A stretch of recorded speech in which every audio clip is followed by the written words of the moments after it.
Good afternoon, Bulldogs. I'm Evie Schultz. And I'm Mike Murtaugh. Welcome to this week's episode of the Butler Beat. Butler faculty members are now in the process of approving a statement regarding the Religious Freedom Bill.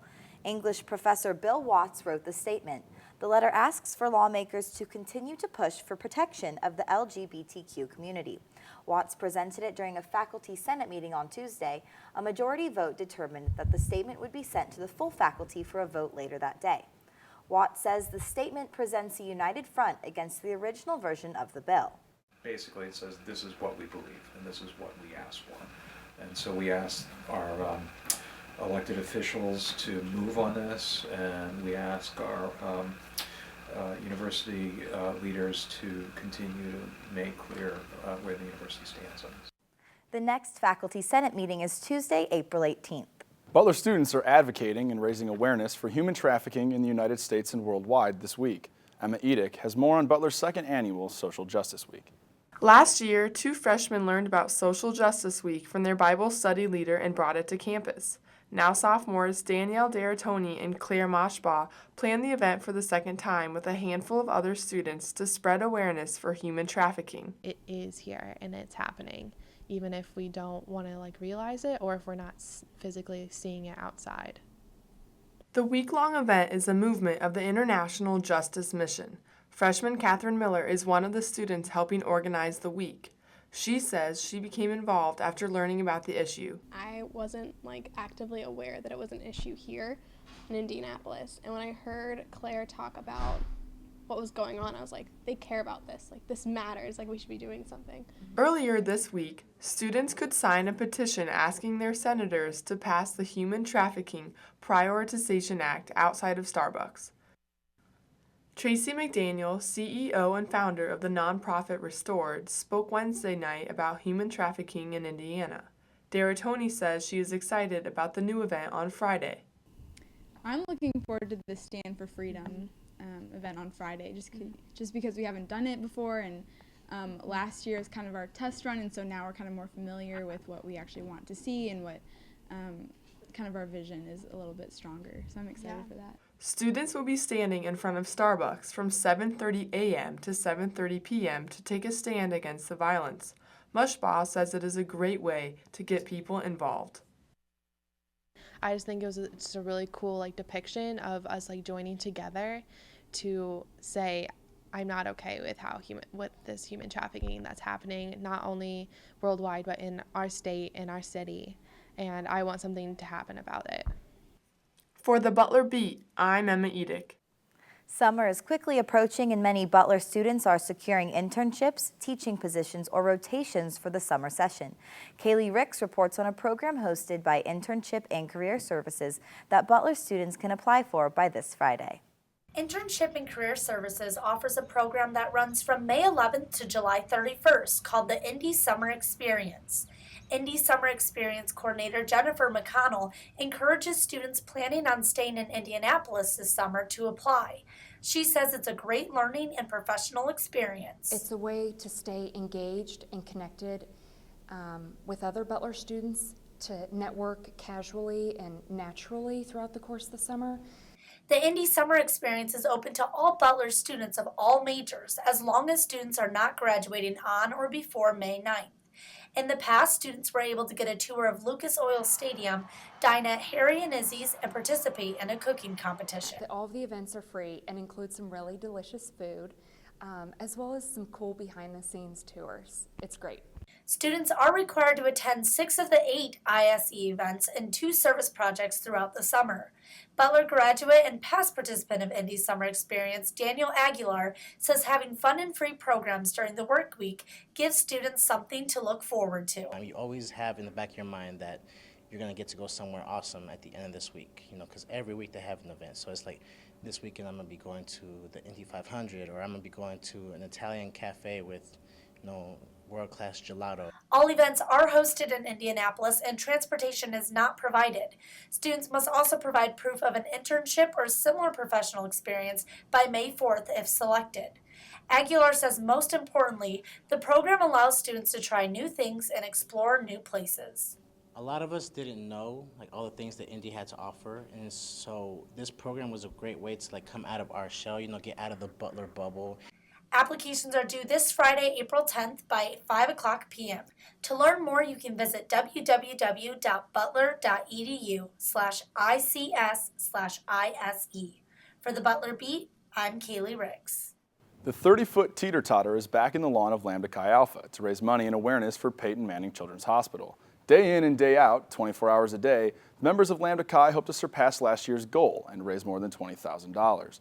Students can support the cause by going to givebacks, buying t-shirts, or simply teeter-tottering. Freshman Neil Reinke says events are planned each night and that he's excited for the rest of their week-long marathon.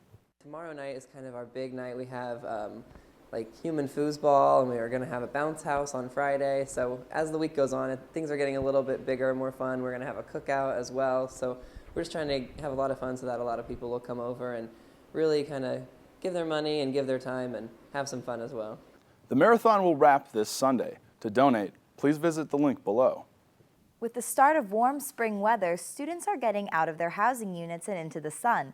This is also the time many Greek organizations choose to have their philanthropy events. Morgan Legal has the details. On April 2nd, Pi Beta Phi and Sigma Chi hosted their philanthropy event, Pi Beta Burgers and Sigma Fries. They sold burgers, fries, as well as refreshing sweet tea. When the two Greek organizations joined forces, they raised $819, which would be split between their two philanthropies, Hi Fi's Read, Lead, Achieve, and the Huntsman Cancer Institute for Sig Chi. Sigma Chi Philanthropy Chair Keelan Fong said that their half of the proceeds added to money they had raised the week before. Yeah, it actually directly went into our Derby Days, so it was a week of just raising money for John Huntsman. Fong also said that on Sigma Chi's side, the money raised during both of their events does more than just go to a philanthropy. 100% of the proceeds go directly to finding a cure for cancer. Pi Phi's Vice President of Philanthropy, Abby DeSano, said the Phil event was her idea. Well, I had the idea of doing a joint philanthropy at the beginning of the semester, and I thought it'd be a great way to raise money. Like by getting two houses together, we would be able to get a lot more people to come, and it'd be a really good way to just like raise a lot more money for our causes. For the Butler Beat, I'm Morgan Legal.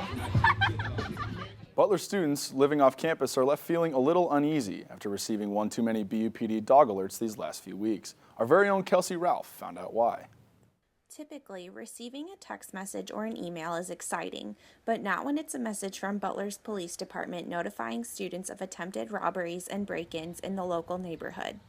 Honestly, it makes me scared. It makes me feel that campus isn't always as safe as they advertise it to be. These messages are especially targeted at seniors living in off-campus housing and have students feeling shaken up and worried.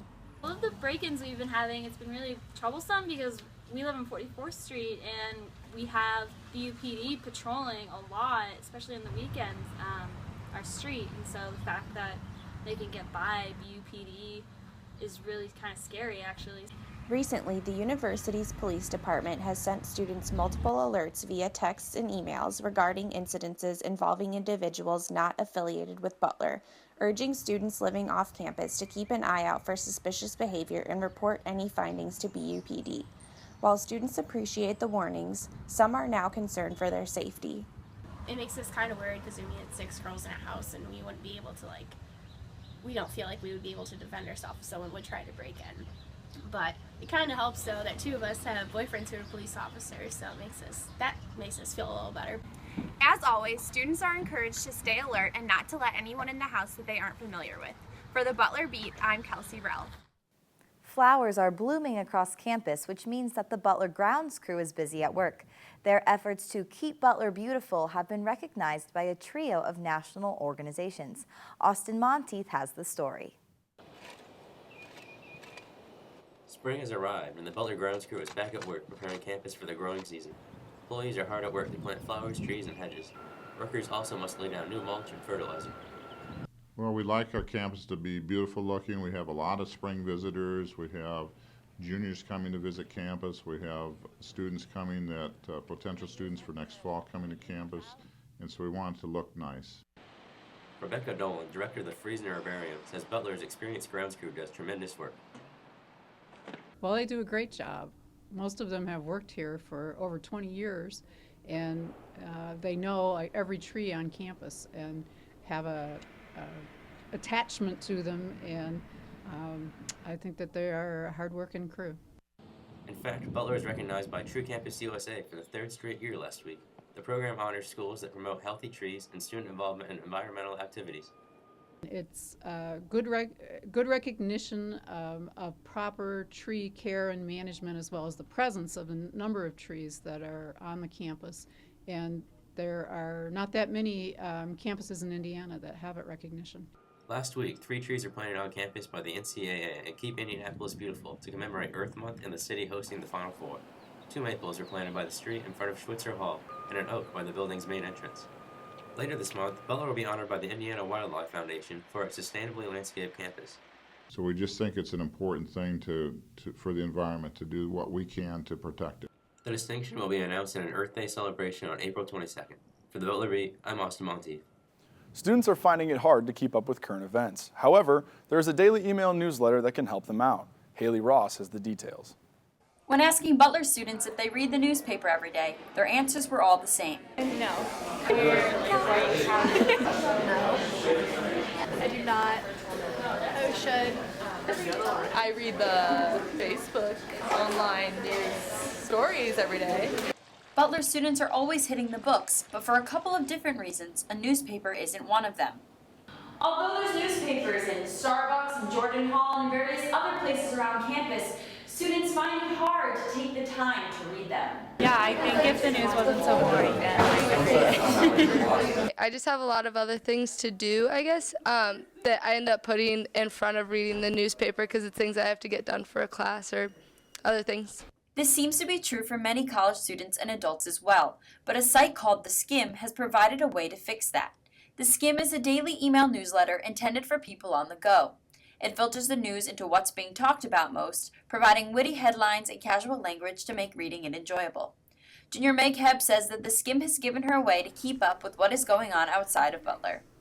I read The Skim because it helps me stay outside the Butler bubble, because I think in college it's really easy to just focus on things that immediately affect you and not worry about the events going on throughout the country and throughout the world. The founders of The Skim say they understand that reading the news is time-consuming and not everyone is interested. They provide a quick and easy way to stay in the know.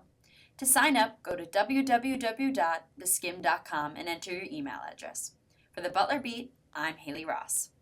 While the season itself may not begin until the summer, the Butler football team is already in the midst of their spring practices. Official off-season workouts began on March 20th with the team taking part in strength and conditioning, positional meetings, and full pad scrimmages. Incumbent starting quarterback Matt Schiltz, who missed the last 5 games of last season due to injury, says he's enjoyed getting back out on the field. It was really good. I'm personally glad to be back out there with all the guys. I know I got hurt halfway through last season, so it's nice to get back under center and take some reps with the guys and really work with a lot of the younger kids during spring football to try and develop them. The Butler men's basketball team failed to make another trip to the Final Four in Indianapolis this year, but senior Alex Barlow still brought the Bulldogs plenty of attention during the championship weekend. He took second place in the State Farm three-point shootout on Thursday at Hinkle Fieldhouse. Gonzaga's Kevin Pangos beat him by 1 point in the final round. And on Friday, it was announced that Barlow won the senior class award. He says it was a weekend he will never forget. Yeah, this weekend I think kind of tells the story of my career. Started off in the first round, didn't shoot well, and kind of finished strong, which is what I did here in my career. And then obviously, senior class award recognizes me for my academics and everything I did on the court as well as off the court, which is what I'm about and which this university is about. So I'm honored to have such a great weekend. Barlow says he didn't expect to see the sellout crowd, but he fed off the energy as he competed in Hinkle one final time. Beyond Barlow's success, people are still talking about all of the different Final Four events that happened this past weekend. Whitney Simmons has more on one of the events that happened here on campus. The sound of slam dunks and three-point shots filled Hinkle Fieldhouse last Thursday. The event was the 27th annual State Farm College Slam Dunk and Three-Point Championship. Alex Alex Barlow was the crowd favorite, making it to the final round in the three-point competition. Second round, I didn't start off hot. Then I got the rhythm. Luckily, I was able to win on a tiebreaker in advance. When I got to the third round, I just figured I'd let it all out there and lose at that point and give it my best. And then Pangos from Gonzaga would ultimately come away with the win, scoring 22 out of 25 baskets. We were talking about it. The final event of the night was the slam dunk contest. Players showed off their skills to a panel of 4 judges and received a score based on creativity and style. According to DePaul player Jane Crockett, competing in an event like this was an incredible experience. It was unbelievable, just knowing the history of the tournament, just being out here with these guys, it was unbelievable. Just growing up watching this tournament, it was great. Throughout the night, people were able to take pictures and get autographs from the competitors. While attending the event, people were able to learn about the history of Hinkle. For the Butler Beat, I'm Whitney Simmons. That's it for this week's Butler Beat. I'm Mike Murtaugh. And I'm Evie Schultz. Have a great week, Bulldogs.